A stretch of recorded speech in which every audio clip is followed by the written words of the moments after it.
नमस्कार, मैं हूं संदीप चौधरी। आज सबसे बड़ा सवाल में हम बात करेंगे कोरोना संक्रमण की, बात लॉकडाउन की और बात राजनीति की। एक पुरानी कहावत है, तू डाल डाल मैं पात पात। और यह कहावत मैं क्यों याद कर रहा हूं? क्योंकि आज की तारीख में भारत में दो ही चीजों का पहिया तेजी से घूम रहा है। एक है कोरोना संक्रमण का, 13 लाख से ऊपर आंकड़ा पार कर गया है। 48,916 नए मामले आए पिछले 24 घंटे में। पिछले 48 घंटे में आंकड़ा लगभग लाख के करीब पहुंच गया। तो कोरोना पर हम काबू नहीं पा रहे हैं, लेकिन उसके साथ एक टक्कर चल रही है एक और पहिए की। वो पहिया है राजनीतिक पहिया। राजनीति गर्म है, राजनीतिक घमासान चल रहा है। वो राजस्थान की बात हम लगातार पिछले 10 दिनों से राजस्थान की बात कर रहे हैं। उत्तर प्रदेश की बात हो, बिहार में राजनीति हावी है, वहां पर चुनावी तैयारियां हो रही हैं। मध्य प्रदेश में पंचायती चुनाव बायपोल्स वो मुलतवी कर दिए गए हैं। बिहार में चुनावी तैयारियां हो रही हैं। राजस्थान में सुप्रीम कोर्ट का दरवाजा खटखटाया जा रहा है। राज्यपाल के घर के घेराव की बात हो रही है। प्रधानमंत्री आवास के घेराव की बात हो रही है कि विधानसभा सत्र बुलाओ। उधर मणिपुर में सोमवार से विधानसभा सत्र शुरू कर दिया जाएगा। उसे आहूत कर दिया गया है। एक दूसरे पर राजनीतिक वार पलटवार हो रहे हैं। पर कोरोना को लेकर हमारी प्रतिक्रिया क्या है? जी, मिनी लॉकडाउन कर दो। हम अनलॉक 2 में हैं, लेकिन मिनी लॉकडाउन कर दो। मैं जिस नोएडा में बैठा हूं, उत्तर प्रदेश का हिस्सा है। वीकेंड्स पर शुक्रवार की रात 10 बजे से ही शुरू हो जाता है। शनिवार रविवार यहां पर लॉकडाउन रहता है। यह बात और है कि एक हफ्ते वीकेंड लॉकडाउन के बाद इस हफ्ते शराब की दुकानें खोल दी गई हैं। मतलब सरकारों में कंफ्यूजन का आलम देखिए। आप बाजार में जाएंगे तो कोरोना संक्रमण फैल सकता है। शराब की लाइन में खड़े होंगे, कतार में खड़े होंगे तो आपको कोरोना नहीं होगा। और यह सिर्फ उत्तर प्रदेश की बात नहीं है। उत्तराखंड में 4 जिलों में 2 दिन का संपूर्ण लॉकडाउन कर दिया गया है। मध्य प्रदेश में शिवराज सिंह चौहान कोरोना पॉजिटिव हुए तो भोपाल में 10 दिन का, कल रात 10 बजे से 10 दिन का लॉकडाउन कर दिया गया है। कई जिलों में लॉकडाउन, 2-2 दिन के लॉकडाउन की घोषणा कर दी गई है। ऐसा ही हाल पश्चिम बंगाल का है। कल कैबिनेट सचिव राजीव गाबा ने 9 राज्यों के मुख्य सचिवों के साथ एक बैठक की और वो कहते हैं कि देखिए, ये मिनी लॉकडाउन, ऐसे 2-2 दिन के लॉकडाउन से हर्जा हो रहा है अर्थव्यवस्था का। इससे कोरोना पर काबू नहीं कर पाएंगे। उसके लिए आपको टेस्टिंग बढ़ानी पड़ेगी। टेस्टिंग किट्स मुहैया कीजिए, ट्रैकिंग ट्रेसिंग टेस्टिंग कीजिए। रणदीप गुलेरिया एम्स के डायरेक्टर कहते हैं नहीं, इस तरह से 2-2 दिन लॉकडाउन करने से, वो पश्चिम बंगाल में तो हफ्ते में 2 दिन और वो मन मुताबिक होते हैं, कोई भी 2 दिन बाई वीकली लॉकडाउन चल रहे हैं। रणदीप गुलेरिया कहते हैं ऐसे काम नहीं चलेगा। पर ऐसे ही काम चलाया जा रहा है क्योंकि राजनीति ज्यादा जरूरी है। राजनीति का जो पहिया है वो लगातार चलते रहना चाहिए। अर्थव्यवस्था का पहिया पूरी तरह चाहे जाम क्यों ना हो गया हो, सप्लाई चेन पूरी तरह से टूट क्यों ना गई हो, उस पर निगाह नहीं पड़ती। और अर्थव्यवस्था का पहिया ना घूमने के चलते आलम यह है कि इस हफ्ते 2 रेटिंग एजेंसीज ने, इकरा ने कहा, जो कह रहे थे कि भाई सिकुड़न 5% की होगी, अब वो कह रहे हैं 9% सिकड़ेगी हमारी विकास दर। कैर कह रहा है 1.25% पहले सिकड़न की बात थी, 6.5% सिकड़न होगी। SBI रिसर्च, HDFC वो अपना आकलन और नीचे करने की बात कर रहे हैं। आज RBI गवर्नर शक्तिकांत दास ने कहा, देखिए अर्थव्यवस्था क्योंकि ठप पड़ी है, जो NPAs हैं यानी कि जो कारोबारी कर्ज लेते हैं बैंकों से, अब वो वापस नहीं लौटा पा रहे हैं। 15.25%, 20 साल के सबसे उछले स्तर पर पहुंचने के कगार पर हैं। तो इस परेशानी पर ध्यान नहीं जा रहा है। ऐसे में आज का सबसे बड़ा सवाल, क्या देश में कोरोना और राजनीति की टक्कर चल रही है?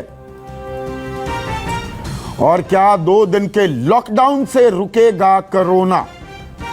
चर्चा में मेरे साथ बीजेपी के राष्ट्रीय प्रवक्ता और अर्थव्यवस्था के अच्छे खासे जानकार हैं नरेंद्र तनेजा, कांग्रेस के राष्ट्रीय प्रवक्ता अभय दुबे, समाजवादी पार्टी के राष्ट्रीय प्रवक्ता घनश्याम तिवारी, इन्हें मैं जीएसटी कहता हूं, अजय आलोक, जेडीयू के युवा चेहरा, उनके मुख्य प्रवक्ता पटना से मेरे साथ जुड़ रहे हैं, और डॉक्टर सुरेश कुमार, एमएस हैं एलएनजेपी अस्पताल के, प्लाज्मा थेरेपी में बहुत सराहनीय इन्होंने काम किया है, और इनसे हम बात करेंगे कोरोना संक्रमण की भी। लेकिन पहले जो मैं सवाल पूछ रहा हूं नरेंद्र तनेजा, कोरोना और राजनीति की टक्कर चल रही है क्या? कौन आगे? तू डाल डाल मैं पात पात। मैंने आपका इंट्रोडक्टरी रिमार्क को बड़े ध्यान से सुना। आपका पूरा अधिकार है, अपने हिसाब से आप देख सकते हैं, पत्रकार हैं, एंकर हैं। लेकिन कोरोना का संदिग्ध जी पूरी दुनिया के अंदर इसका तांडव चल रहा है, कोई भारत अकेला देश नहीं है।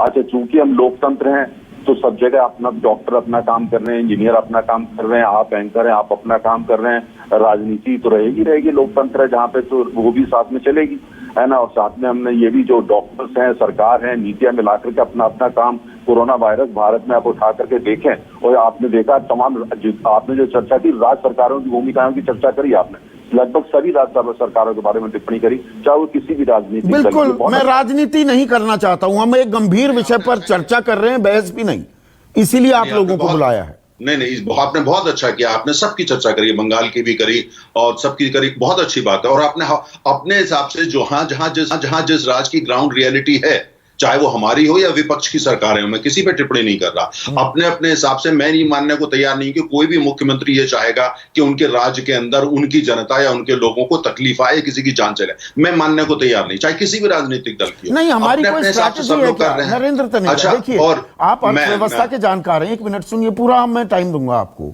हमारी कोई स्ट्रैटेजी है कोरोना के संक्रमण को रोकने के लिए? ये मानते हुए सरकार थोड़ा लेकर आई है, पर सरकार को कोरोना को काबू में लाना है। अब ये सभी राज्य सरकारों की मैं इसलिए बात कर रहा हूं, और रणदीप गुलेरिया का मैंने जिक्र किया, ये 2-2 दिन के लॉकडाउन, कहीं 2 दिन, कहीं अपने हिसाब से कोई भी दिन इजाद हो जाते हैं। भोपाल में अब 10 दिन का लगा दिया गया, तो अर्थव्यवस्था का पहिया नहीं चल पा रहा ना, ये दोनों पहिए दौड़ रहे। मैं संदीप जी जवाब दूं आपकी बात का। आपने स्ट्रेटजी का प्रयोग, शब्द का प्रयोग करा, मैं एमबीए भी करा हुआ हूं, राहुल गांधी जी भी इस शब्द का बहुत प्रयोग करते हैं। स्ट्रेटजी वहां होती है जहां आपको निश्चित रूप से आपका मकसद पता हो, रोड मैप बनाना होता है, उसके हिसाब से माइलस्टोन्स बनाने होते हैं, उसे स्ट्रेटजी कहते हैं। हम ऐसी बीमारी से जूझ रहे हैं जिसका बिहेवियर कैसा होगा, कैसे हमला करेगी, पूरी दुनिया उसको जो है उससे लड़ रही है। इसके बारे में स्ट्रेटजी शब्द का मैं नहीं कहूंगा, लेकिन हाँ, एक सरकार का, केंद्र सरकार का, क्योंकि मैं देख रहा हूं लगभग राज्य सरकारों का भी वही है, किसी भी राजनीति, सबका यह है कि निश्चय है कि लड़ना है और इसको परास्त करना है। ये हर राज्य सरकार भी कर रही है और केंद्र भी कर रहा है। ये डायनेमिक सिचुएशन होती है, 10 दिन बाद क्या होगी कहना मुश्किल है। अमेरिका के अंदर आप देख रहे हैं कि अमेरिका जैसी बड़ी अर्थव्यवस्था घुटनों पर, राष्ट्रपति का चुनाव तो वहां भी हो रहा है ना। पूरी दुनिया के अंदर राजनीति भी लोकतांत्रिक देश है, वहां तो चलती है। पर यहाँ राजनीति किस बात की हो रही है नरेंद्र तनेजा? राजस्थान में घोड़ों की मंडी सजी हुई है, मध्य प्रदेश में अब मुख्यमंत्री को भी कोरोना हो गया, वहां हर रोज की भाई एक विधायक और छिटक गया, एक विधायक और छिटक गया। वहां बाईपोल्स नहीं होंगे, पर बिहार में चुनावी तैयारियां हो रही हैं। ये मैं गलत कड़ी जोड़ रहा हूं क्या? छोटा सा नहीं, छोटा सा जवाब दे दूं। देखिए, राजस्थान में हो रहा है, आपकी राय हो सकती है कुछ, मैं बीजेपी का राष्ट्रीय प्रवक्ता हूं, मेरी अपनी राय हो सकती है, मैं उस पर तू मैं कुछ नहीं करना चाहता। लेकिन यह है कि ये लोकतंत्र के अंदर ऐसा होता है। कोरोना वायरस जो है वो, उससे भी आपको लड़ना है, लेकिन साथ साथ में जो लोकतंत्र का डायनेमिक्स है वो भी अपनी अपनी जगह काम करेगा। बिहार में चुनाव भी ड्यू है, इलेक्शन कमीशन फैसला करेगा, लेकिन यह है कि वो चुनाव तो अमेरिका जैसे देश में भी हो रहे हैं जहां हमसे ज्यादा व्यापक है प्रकोप। लेकिन यह कि ये सब अपनी, मेरा ही मानना है राजनीति अगर इसलिए हो रही है कि कोरोना वायरस को भी परास्त किया जाए और विकास भी चलता रहा, जो चुनौतियां आई हैं आर्थिक, उनको भी साथ में, उनसे भी युद्ध हो, तो अच्छी राजनीति है। ठीक है अबे दुबे, ऐसा हो रहा है क्या? ये अच्छी राजनीति है क्या? राजस्थान में सरकार आपकी है ना, आपको जनादेश क्या किस बात का मिला था कि आप आम जनता का ख्याल रखेंगे? यहां अपनी सरकार नहीं संभल पा रही है कि घेराव कर देंगे, अब राजस्थान की जनता कलराज मिश्र का घेराव कर देगी, हम प्रधानमंत्री आवास का भी घेराव करेंगे। घेराव तो कोरोना का करना था ना। देखिए, आपने बिल्कुल ठीक कहा कि कोरोना को कंटेन करने की बजाय भारतीय जनता पार्टी ने केंद्रीय स्तर से इकोनॉमी को कंटेन कर दिया संदीप जी, और उन राज्यों को बर्बाद करने पर तुले हैं जहां भारतीय जनता पार्टी की सरकार नहीं है। मैं उदाहरण देता हूं, 24 मार्च को अनाउंस किया लॉकडाउन, उसके पहले तक केंद्रीय भारतीय जनता पार्टी प्रतीक्षा कर रही थी कि मध्य प्रदेश की सरकार गिरा दे, उसके बाद देश में लॉकडाउन करें, कोई तैयारी नहीं की। 100 दिन बाद मध्य प्रदेश का मंत्रिमंडल बनाया, बीजेपी को कोसने लगे। सवाल मैंने पूछा, राजस्थान की जनता ने आपको किस लिए चुना था? तो 2 हफ्ते से जनता की किसी भी बात की कोई सुनवाई हो पाई है क्या? ईमानदारी से बताइए। राजस्थान में सरकार भारतीय जनता पार्टी अस्थिर करने पर आमादा है। हरियाणा की सरकार में मानेसर में विधायकों को बंधक बनाकर रखा हुआ है, विधायकों को प्रलोभित करके रखा हुआ है। महामहिम राज्यपाल आर्टिकल 163 में उनको एड एंड एडवाइस पे मंत्रिमंडल की काम करना चाहिए, उन्होंने संविधान ही बदल दिया, भाजपा की एड एंड एडवाइस पर काम कर रहे हैं। मध्य प्रदेश में मैं चुनौती देता हूं, एक सरकारी अस्पताल में एक भी मंत्री आज तक नहीं गया दौरा करने। सुर्खी में, सागर में, सावेर में, सब में मुख्यमंत्री ने सभा की है। 74 वर्चुअल रैलियां केंद्रीय भारतीय जनता पार्टी ने की है। सैकड़ों कार्यकर्ता बुलाकर टेलीविजन के सामने बिठाकर दिखाते हैं। कोई सोशल डिस्टेंसिंग नहीं, कोई कोरोना नहीं। मुख्यमंत्री स्वयं संक्रमित हुए हैं तो वो खुद के राजनीतिक कार्यक्रमों की वजह से प्रमुख सचिव को स्वास्थ्य के हटा देते हैं क्योंकि वो कोरोना संक्रमित हो जाती है। अब मुख्यमंत्री संक्रमित हो गए, कौन हटाएगा? कई मंत्री इनके संक्रमित हो गए। रोज हम कह रहे थे कि मुख्यमंत्री जी सैकड़ों कार्यकर्ता बुलाते हो, आप राजनीतिक रैलियां कर रहे हो, बंद करो। मध्य प्रदेश को आग में झोंक दिया कोरोना की, पूरे देश को कोरोना की आग में झोंक दिया। इससे ज्यादा शर्मनाक बात संदीप जी कुछ नहीं हो सकती। अपनी राजनीति नहीं देखेंगे, यही देखिए। एक मिनट, एक ये दिक्कत है। अभी राहुल गांधी का भी एक बयान आ गया है कि कोरोना के बादल, बीमारी के बादल छाए हुए हैं और यहां पर राजनीति बरस रही है। ये उन्होंने नहीं कहा, पर जीएसटी, राजनीति की बरसात हो रही है, बादल हैं कोरोना के। इसके बारे में हम बात नहीं करेंगे, राजनीति तलाशने की जरूरत नहीं है। मुझे भी मालूम है, हम लगातार खबरें दिखा रहे हैं, उत्तर प्रदेश में भी, लखनऊ में बुरा हाल है, सीएमओ तक को हटाना पड़ गया है। पर मैं यहां एक व्यापक सवाल पूछ रहा हूं कि कोरोना से लड़ाई सबको मिलकर लड़नी होगी ना, कि किसी ने 2 दिन, किसी ने किसी भी दिन, किसी ने 10 दिन, किसी ने 9 दिन। मतलब ये चल क्या रहा है लॉकडाउन के मामले में? लॉकडाउन है भी नहीं भी, कहीं लॉकडाउन है वहां शराब बिकेगी, बाकी और कुछ नहीं बिकेगा। हो क्या रहा है ये? इस पर चर्चा नहीं होनी चाहिए क्या? देखिए, चर्चा करने के लिए नेतृत्व चाहिए। जिस प्रधानमंत्री ने ऐलान कर दिया कि हम 21 दिन में ये लड़ाई जीत जाएंगे, वो कैसे नेतृत्व देंगे? जिसकी पूरी पार्टी लगी हुई है कहीं सरकार को खरीदने में, कहीं विधायकों को खरीदने में, कहीं सरकार तोड़ने में, कैसे नेतृत्व देंगे? आप कोई एक राज्य उठा लीजिए, जहां अजय आलोक जी बिहार उठा लीजिए। बिहार की आपको पिछले 24 घंटे ही कुछ हेडलाइन सुना देता हूँ। इनकी पार्टी कह रही है इनको चुनाव लड़ना है, ये इनकी पार्टी कह रही है। डॉक्टर मर रहे हैं, पुलिस वाले मर रहे हैं, अस्पतालों में जगह नहीं है। मुख्यमंत्री कह रहे हैं कि लालू प्रसाद यादव जी ने क्यों नहीं अस्पताल बनाए। दरोगा मर रहे हैं, 2803 पॉजिटिव केसेस हैं। मैंने बिहार सरकार को सुझाव दिया, मैंने अपनी तरफ से सुझाव दिया। हमने एक सांसदों का बाई पार्टीशन ग्रुप बनाया, जिसे भारतीय जनता पार्टी के भी सांसद हैं। उसके माध्यम से हमने सुझाव दिया कि हमने अनेक राज्यों में 100 बेड के हार्ड एंड कार्डबोर्ड के कोरोना के रिकवरी सेंटर बनाए हैं। ये हम मुफ्त में राज्यों के लिए करके दे रहे हैं। हमने सुझाव दिया कि अगर आप नहीं कर पा रहे हैं, हम मदद करने के लिए तैयार हैं। दिल्ली ने कोरोना पॉजिटिव लोगों के लिए अच्छी हेल्पलाइन बनाई है, उसका उपयोग कीजिए। बिहार में, पूरे देश में 1 करोड़ बच्चे हैं जिनको टीके नहीं लगे हैं। बिहार में ऐसे 15 लाख बच्चे हैं, उनके लिए अलग हेल्पलाइन बनाइए।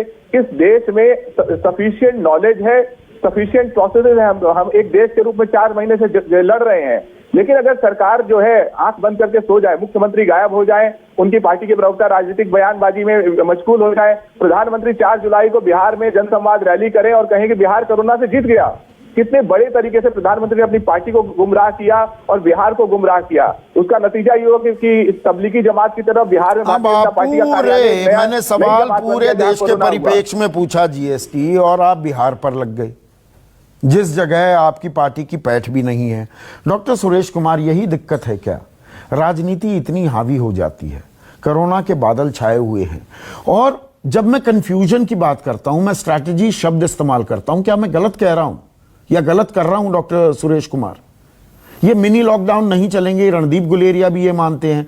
हमें टेस्टिंग ट्रेसिंग इस पर और काम करना होगा। इस पर नहीं बताएंगे। अब कहेंगे जी हम 10,000 करने लगे। बिहार की बात आई कि अब हम 10,000 करने लगे। अरे भैया अब कर रहे हो तो कोई एहसान नहीं, और भी आंकड़ा बढ़ना चाहिए। अब योगी आदित्यनाथ कह रहे हैं अगले हफ्ते तक हम 1 लाख आंकड़ा कर देंगे। हम 4 महीने हो गए ना सर डॉक्टर साहब लॉकडाउन में, कोरोना से संक्रमित हुए।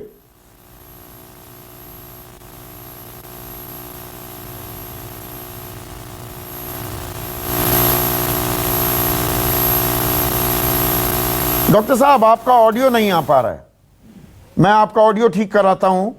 आपका यहां पर बयान सबसे जरूरी हो जाता है। ऑडियो ठीक हो गया है डॉक्टर साहब का?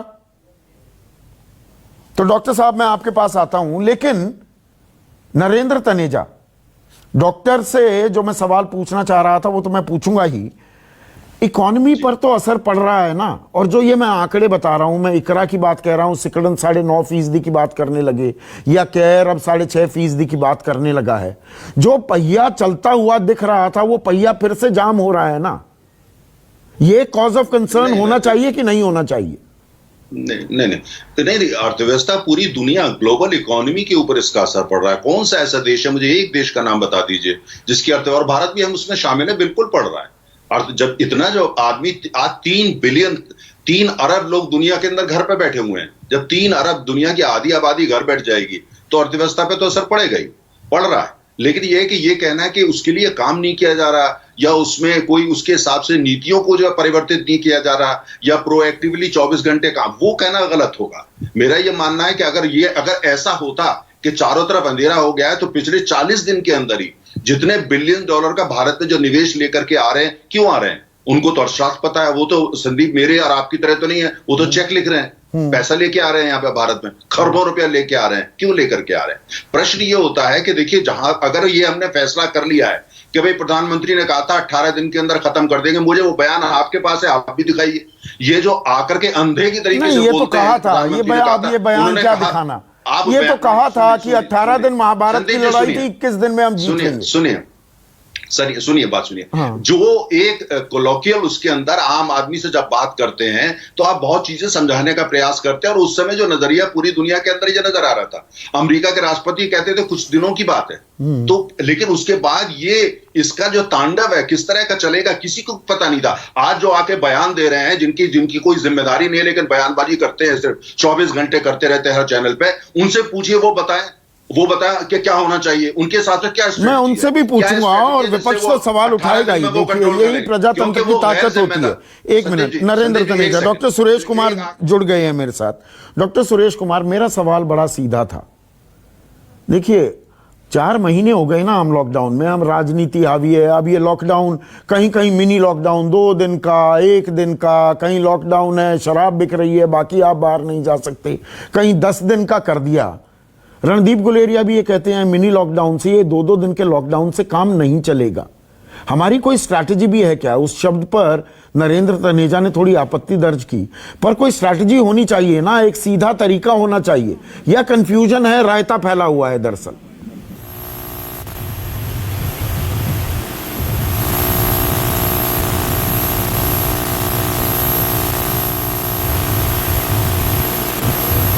नहीं, ऑडियो में दिक्कत आ रही है। डॉक्टर सुरेश कुमार, बहुत बहुत शुक्रिया। आपके ऑडियो में दिक्कत है, वरना आपके कमेंट्स बहुत महत्वपूर्ण थे। इस डिबेट में प्रॉब्लम हो जाती है कई बार टेक्निकल।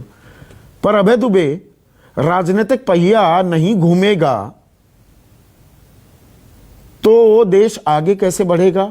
नौकरियों पर नौकरियां लगातार जा रही हैं, तनख्वाहें कट रही हैं, लोग परेशान हैं, घर में बैठे हुए लोग परेशान होने लगे हैं। ये भी एक दिक्कत है। बच्चे ढंग से पढ़ नहीं पा रहे, ऑनलाइन क्लासेस। अब दिल्ली में मेरा बच्चा तो पढ़ सकता है, पर गांव देहात में कितने स्कूल चल रहे हैं। ये सारी समस्याएं अर्थव्यवस्था के पहिए से जुड़ी हुई है ना। बिल्कुल संदीप जी, और आपने बिल्कुल सही शब्द प्रयुक्त किया कि कोई स्ट्रेटेजी नहीं थी। स्ट्रेटेजी 2 तरह की। राहुल गांधी जी के वक्तव्यों को अगर शुरू से सुनेंगे आप, तो उन्होंने कहा था कि प्रधानमंत्री जी ये सिर्फ हाइड करके बैठने का तरीका है, कि कोरोना से घर में छुपा कर बिठा दिया, जिस दिन निकलेंगे उस दिन यही परिस्थितियां होगी। आप अगर 21 दिन का लॉकडाउन है भी तो अपनी तैयारियां रखिए, इकोनॉमी की अलग से तैयारी कीजिए और हेल्थ इंफ्रास्ट्रक्चर की अलग से तैयारी कीजिए कि कैसे लड़ेंगे। आपने बिल्कुल ठीक पॉइंट आउट किया। इतना ही नहीं, जिलों के स्तर पर कलेक्टर तो ये तक करने लगे हैं कि एक दिन लेफ्ट साइड की दुकानें खोलते हैं, एक दिन राइट साइड की दुकानें खोलते हैं, संडे को ज्यादातर जगह सब जगह लॉकडाउन करते हैं। उनका कहना है क्राउड हो जाएगा। अब दुखद पहलू इसका यह है कि यह समाधान है ही नहीं। आपको टेस्टिंग, ट्रेसिंग, ट्रैकिंग इस पर काम करना चाहिए था, कहीं काम नहीं हो रहा। मैं चुनौती देता हूं, जो तैयारियां करनी चाहिए थी आपने बिल्कुल ठीक कहा। आपने शराब का जो मुद्दा उठाया है वो WHO की गाइडलाइन तो पढ़िए। उन्होंने कहा कि सबसे ज्यादा इम्यूनिटी पर फर्क पड़ रहा है लीकर से, और आप सबसे पहले उसी को चालू नहीं, राजस्व आता है ना, खेल राजस्व का है जी। जो डीजल पेट्रोल से भी ऊपर पहुंच गया वो खेल राजस्व का है। पेट्रोल डीजल के दाम नहीं घट रहे, $40 पर कच्चा तेल की कीमत है। संदीप जी, छोटा सा उदाहरण सुनिए। अमरिंदर सिंह जी ने 27 अप्रैल की मीटिंग में बहुत अच्छी बात प्रधानमंत्री जी को कही थी। उन्होंने कहा कि साहब, आपने जो फेडरल स्ट्रक्चर में सेंट्रलाइज कर दिया था, आपने जिसको रेड जोन हमारे यहां घोषित करके रखा था, मैं आपसे बार बार कह रहा था कि वो रेड जोन नहीं है। उस अकेले एरिया में इंडस्ट्री बंद करने से मजदूरों का पलायन हुआ और 3000 करोड़ रुपए के रेवेन्यू का मुझको नुकसान हुआ। तो केंद्र सरकार ने असेस ही नहीं किया, सिर्फ मनमानियां की, जिसका खामियाजा हिंदुस्तान को भुगतना पड़ रहा है। आज भी प्रधानमंत्री जी को आना चाहिए और इकोनॉमी को रिवाइव करने के लिए एक नेशनल स्ट्रेटेजी को प्लान करना चाहिए, ताकि हम इस आर्थिक एग्जैक्टली अब ये राज्य सरकारें, आपने पंजाब का उदाहरण दे दिया। देखिए GST, ये उदाहरण देने में क्या होता है कि देखिए हम बहुत अच्छा काम कर रहे हैं, दूसरे नहीं कर रहे हैं। मेरा सवाल ये है, हम सब थोड़े कंफ्यूज्ड हैं क्या? हमारी क्लियर स्ट्रैटेजी होनी चाहिए। कोरोना अभी नंबर 1 हमारी प्राथमिकता है या नहीं है, सवाल यहां पर है। इसीलिए मैंने वो राजनीतिक सारी डेवलपमेंट्स का, उस पर मैं पूरे 1 घंटे चर्चा करवा सकता था और आप लोग चीखते चिल्लाते रहते, उससे पर हासिल कुछ नहीं है। देश को हासिल तब है कि हम कोरोना को रोक पाए, आदमी अपनी रोजमर्रा की जिंदगी पुराने तरीके से जीने लगे, बच्चे स्कूल जाने लगे, मजदूर अपना काम करने लगे, किसानों को दूध की नदियां बहाने की जरूरत ना पड़े, सड़कों पर दूध फेंकने की जरूरत ना पड़े, बहाने की जरूरत ना पड़े। हमें उस पर काम करना चाहिए। बिल्कुल। देखिए, आप किसी भी दिन का अखबार उठाइए, जैसे ये आज का अखबार है, राइट, आपको अखबार के पहले पन्ने पे ही पता चल जाएगा सरकार की प्रायोरिटी कोरोना है या नहीं है। ये स्पष्ट दिखाई दे रहा है कि इस सरकार की कम से कम प्रायोरिटी राजनीति है। लेकिन जो नरेंद्र तनेजा जी ने पूछा, स्वयं बहुत शिक्षित हैं, उन्होंने पूछा क्या करना चाहिए। आप किसी भी फ्रंट पे उठाइए, आप स्वास्थ्य के फ्रंट पे उठाइए, अनेक राज्यों ने अच्छी हेल्पलाइन बनाई हैं। जैसे ही कोई पेशेंट सस्पेक्ट होता है, राज्यों में IVRS बेस्ड अच्छी हेल्पलाइन होनी चाहिए। अनेक राज्यों ने टेम्पररी रिकवरी सेंटर्स बनाए हैं, राज्यों में रैपिड स्केल पे टेम्पररी रिकवरी सेंटर्स होने चाहिए। अनेक राज्यों ने कोरोना पॉजिटिव होने के बाद जिस तरह के दवाइयों का सिलसिला होना चाहिए, उसका पूरा सिस्टम बनाया है। अनेक राज्यों में ये हो सकता है, अनेक राज्यों में नहीं है। आपने पूछा कि हमें अर्थव्यवस्था के स्तर पर क्या करना चाहिए। उत्तर प्रदेश ने कहा कि हम 1 करोड़ लोगों को रोजगार देंगे। ये तो जुमला रहा। असल में अगर ये लोग करते कि रैपिड ट्रेनिंग कंटिन्यूसली कर रहे होते, अलग अलग जगह टेस्टिंग होती, ताकि अलग अलग इंडस्ट्रियल जोन कॉर्डन ऑफ होते। हमें ये पता है कि अगर कोरोना का सही समय पर आपको जानकारी मिल जाए कि कौन सा एरिया ग्रसित है, वहां ज्यादा इन्फेक्शन है, उसे कंटेन किया जा सकता है। अनेक राज्यों ने इसको ठीक से किया है, ये चाहे इंडस्ट्रियल एरिया हो या नॉन इंडस्ट्रियल एरिया हो। इस पे अगर सरकार ठोस रणनीति बनाती तो इस पे एक्ट कर सकती थी। दिक्कत यह है कि इस देश में रणनीति क्या है, ना प्रधानमंत्री प्रेस को बताएंगे, ना स्वास्थ्य मंत्री प्रेस को बताएंगे। हर रोज उल जलूल हेडलाइंस जो राजनीतिक है वो सामने आएंगी। जो मरीज मर रहा है, जिसको बेड नहीं मिल रहा है, उसके बारे में ना जिम्मेदारी किसकी होती है। लखनऊ में जिम्मेदारी किसकी हुई? सीएमओ की हुई। सीएम की जिम्मेदारी नहीं है। एक मिनट नरेंद्र तनेजा, देखिए ये आर्थिक पहिए की बात मैं इसलिए उठा रहा हूं, राजनीति से आम आदमी को ना तो नौकरी मिलती, ना उसका घर चलता है, ना उसका पेट भरता है। राजनीतिक पार्टियों, उनको अपना नफा नुकसान वो देखते रहे। आप भी राजनीतिक पार्टी के एक राष्ट्रीय प्रवक्ता हैं।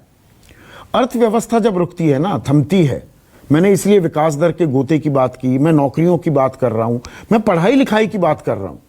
मतलब आदमी परेशान हो जाता है, बाल खड़े हो जाते हैं ये सुनकर कि हिमाचल में एक लड़का, एक बच्चा पढ़ने के लिए इतना आतुर था, पर उसके पास स्मार्टफोन नहीं था। ऑनलाइन क्लासेस चल रही हैं, वो उसके पिता अपनी आजीविका का जरिया गायें बेच देते हैं कि भाई पढ़ाई लिखाई करनी है। ये हमारी जिंदगी से जुड़ा है, ये आर्थिक पहिया, ये चलना चाहिए। और आप भी जानते, मैं भी जानता हूं, मैंने लगातार इस बात की पैरवी भी की थी, आपने भी की, कि देखिए जान भी और जहान भी, जान भी बचानी है और जहान भी बचाना है, दोनों को हमें साथ लेकर चलना होगा। संदीप जी, दो पॉइंट पे जवाब दूंगा। आपने एक दफे में बहस में था, आपने स्वीडन का उदाहरण दिया था कि कितने बेहतरीन तरीके से वो इस दानव से डील कर रहे हैं, कोरोना वाइरस से, और आज देखिए कितनी बुरी हालत हाँ, बुरी हालत स्वीडन के अंदर। Totally stand corrected. अच्छा, दूसरा आज की अभी 1 घंटे पुरानी न्यूज है, बीबीसी पे चल रही है, बड़ी रिपोर्ट है। बार्सिलोना जहां उन्होंने रेस्टोरेंट खोल दिए थे, सब कुछ पूरा बिजनेस सब खोल दिया था, दोबारा वहां पे जो है ये दानव आ गया और वहां पे सब बंद कर दिया गया। मैं सिर्फ ये पॉइंट ड्राइव कर रहा हूं कि जो आकर के बहुत बड़े बड़े भाषण देते हैं और अपने को महाज्ञानी की तरह पेश करते हैं, शब्द प्रयोग करना बोलना सबसे सस्ता काम होता है। जिम्मेदारी तो सोचें कि ये जिस चीज से हम डील कर रहे हैं, नहीं, I totally agree with you Narendra Taneja, I totally agree with you. पर ये कंफ्यूजन, फिर ये मिनी लॉकडाउन, 2 दिन का लॉकडाउन मत करिए, लॉकडाउन बढ़ा दीजिए। अगर ऐसा लग रहा है कि आंकड़ा काबू में नहीं आ रहा है, एक सिस्टम होना चाहिए, एक प्लान होनी चाहिए ना। कहीं रोक दिया, कहीं चल रहा है, राइट साइड की दुकानें खुल जाएंगी, लेफ्ट की खुल जाएंगी, ये तरीका नहीं हुआ ना। हम नहीं, देखिए हम एक संघ हैं। अगर कैप्टन अमरिंदर सिंह ने हमारे प्रधानमंत्री को सब मुख्यमंत्री की बैठक में कहा था, अपनी कंस्टिट्यूएंसी का उदाहरण देके पटियाला का, ये क्या पटियाला के अंदर क्या हो रहा है मैं ज्यादा जानता हूं या जॉइंट सेक्रेटरी ज्यादा जानता है? नाभा में आपने क्यों रेड जोन में डाल दिया, मैं ज्यादा जानता हूं, जॉइंट सेक्रेटरी ज्यादा जानता है। तो ठीक है, वहां फैसला हुआ, हर राज्य अपने अपने हिसाब से फैसला करेंगे। अब कहां 8 घंटे का है, कहां 4 घंटे का है, ये 5 का, हर राज्य अपने हिसाब से जिस पार्टी की हासिल क्या है बना के चल रहा है। डॉक्टर सुरेश कुमार को मैंने दोबारा जोड़ा है, 1 मिनट नरेंद्र तनेजा, क्योंकि उनकी राय बहुत जरूरी है। हाँ डॉक्टर, सबसे पहले तो मैं आपको बधाई देता हूं कि आप इतना अच्छा प्रोग्राम कर रहे हैं। आपने कहा कि जो 2 या 3 दिन का लॉकडाउन है, इसका क्या इफेक्ट होता है। अब मैं डॉक्टर गुलेरिया जी की राय से बिल्कुल सहमत हूं कि जो लॉकडाउन है उसके पीछे साइंटिफिक बेसिस है, उसके एक जो वायरस की डायनेमिक्स है वो सब समझ के करना होता है, और जहाँ पे केसेस ज्यादा होते हैं वहां पे लंबे टाइम तक लॉकडाउन की जरूरत होती है। अभी हमारा जो दिल्ली का मॉडल है, आपने देखा होगा कि काफी सफल रहा है। जो टेस्टिंग है, ट्रेसिंग है, ट्रीटमेंट है और टीम वर्क है। It's a team work. सबको, एनजीओ हो, चाहे वो पॉलिटिकल पार्टीज हैं, चाहे वो स्वास्थ्य कर्मी हैं, डॉक्टर हैं, पैरामेडिक्स है, ऑल टीम वर्क है, तब ये इस पे हम काबू पा सकते हैं। छोटा लॉकडाउन ज्यादा हेल्पफुल नहीं होता, ये ज्यादातर जगह पे देखा गया है। ज्यादातर जो रिसर्च है WHO की, यूरोपियन यूनियन की और विदेशों में भी, कि 1 या 2 दिन का लॉकडाउन ज्यादा यूजफुल नहीं होता है। दूसरा बात है कि जो लेटेस्ट गाइडलाइंस है वो फॉलो करनी होती है। जैसे कि हमने देखा कि प्लाज्मा थेरेपी दिल्ली में काफी कामयाब रही, अभी बाकी स्टेट्स भी उसको फॉलो कर रहे हैं, दिल्ली मॉडल को। और जो होम क्वारंटाइन है वो भी काफी अच्छा मॉडल है और काफी सफल हो रहा है।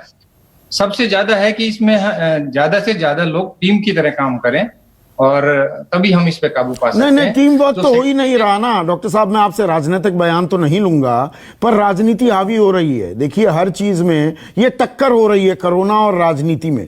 और ये बात समझाइए, जो अभी नरेंद्र तनेजा कह रहे थे कि भाई राज्य अपने आप डिसाइड करेंगे, कोई 4 घंटे का करेगा, कोई 2 दिन का करेगा, कोई 10 दिन का। प्रॉब्लम यही है ना, अब राज्य हैं, 28 राज्य हैं इस देश में, यूनियन टेरिटरीज हैं, सब अपना अपना डपली अपना अपना राग अलापने लगे तो कैसे काम चलेगा। और सारे राज्य आपस में कहीं ना कहीं जुड़े हुए हैं ना। जी बिल्कुल सही है। जैसे कि ICMR की गाइडलाइंस हैं, WHO की गाइडलाइंस हैं, ऑल इंडिया इंस्टीट्यूट ने एक अपेक्स बॉडी बनाई है जो कि गाइडलाइंस तय करती है। तो सारे राज्य जो है वो सारा सलाह करके वही तभी ये फैसला लेते हैं ज्यादातर केसेस में। नहीं तो सलाह क्या हो रही है, मेरे समझ में नहीं आया डॉक्टर सुरेश, कि 2 दिन यूपी में होगा, मध्य प्रदेश में अब 10 दिन के लिए भोपाल में कर दिया, शाहजहांपुर में 2 दिन का लॉकडाउन है, उत्तराखंड में 4 जिलों में 2 दिन का संपूर्ण लॉकडाउन कर दिया। मतलब कोई साइंटिफिक बेसिस है इस बात का कि जहां गड़बड़ लगी वहां लॉकडाउन कर दो, थोड़ा सा रियायत हुई अब खोल दो? ये तो स्टॉप एंड स्टार्ट वाला काम हो गया ना। ये शॉर्ट टर्म मेजर्स हैं। उससे ये होता है कि थोड़ा जो हॉटस्पॉट्स हैं जहां पे ज्यादा संख्या है, उसका जो मूवमेंट्स है उसको रेस्ट्रिक्शन करने के लिए ये लोकली अरेंजमेंट होते हैं। तो हमें जैसे कहीं हमने ना देखा कहीं कि देखिए टीम जैसे- वर्क जो लास्ट टी का जिक्र किया है डॉक्टर सुरेश कुमार ने, हमें टीम वर्क पर ध्यान देना होगा। कोरोना हमारी प्राथमिकता होनी चाहिए, राजनीति थोड़ी पीछे रहे, कोरोना पर काबू करेंगे, आर्थिक पहिया चलाएंगे, तभी हमारी जिंदगी ट्रैक पर आ पाएगी। इसी उम्मीद के साथ आप सभी का बहुत बहुत शुक्रिया। आज सबसे बड़ा सवाल में बस इतना ही। नमस्कार, मैं हूं संदीप चौधरी। अगर आपको ये वीडियो पसंद आया हो तो इसे लाइक और शेयर जरूर करें, और हां, हमें सब्सक्राइब और फॉलो करना ना भूलें, ताकि आप देश और दुनिया की कोई खबर मिस ना करें। तो जुड़िए हमारे साथ और देखते रहिए News 24।